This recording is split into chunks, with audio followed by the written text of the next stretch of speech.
Good morning student, class 6। विषय बेटा आपका हिंदी व्याकरण और इसका चैप्टर फर्स्ट का नाम है भाषा, लिपि और व्याकरण।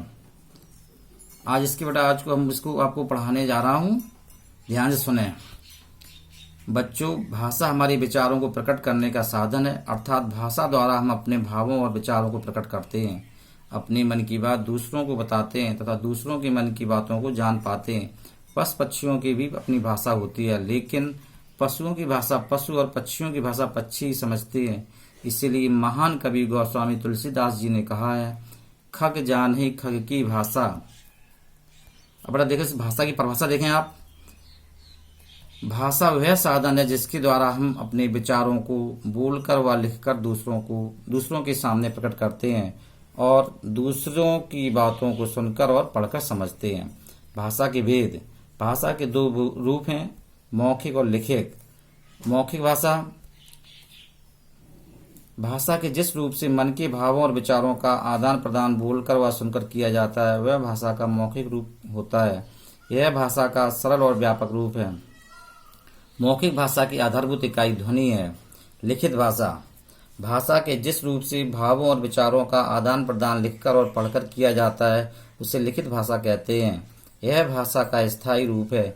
इसकी आधारभूत इकाई वर्ण है। अब बेटा देखें, लिपि किसे कहते हैं। देखें,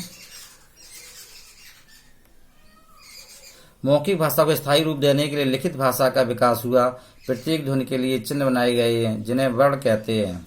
इन वर्णों की निश्चित व्यवस्था लिपि कहलाती है। लिपि किसी भी भाषा को लिखने के लिए निर्धारित चिन्हों का प्रयोग किया जाता है। इन निर्धारित चिन्हों के समूह को लिपि कहते हैं। किसी भी भाषा को लिखने की विधि लिपि कहलाती है। अब बेटा आपको परिभाषा की परिभाषा लिखेंगे और मौखिक भाषा और लिखित भाषा की आप लोग परिभाषा लिखेंगे। इसी प्रकार लिपि की डेफिनेशन लिखेंगे। सभी भाषाओं को अपनी अपनी लिपियां हैं। जैसे भाषा लिपि, हिंदी की लिपि है देवनागरी, उर्दू की लिपि है फारसी, संस्कृत की देवनागरी लिपि, तमिल की तमिल, पंजाबी की गुरमुखी, अंग्रेजी की रोमन, बांग्ला की बंगाली, कश्मीरी की कश्मीरी।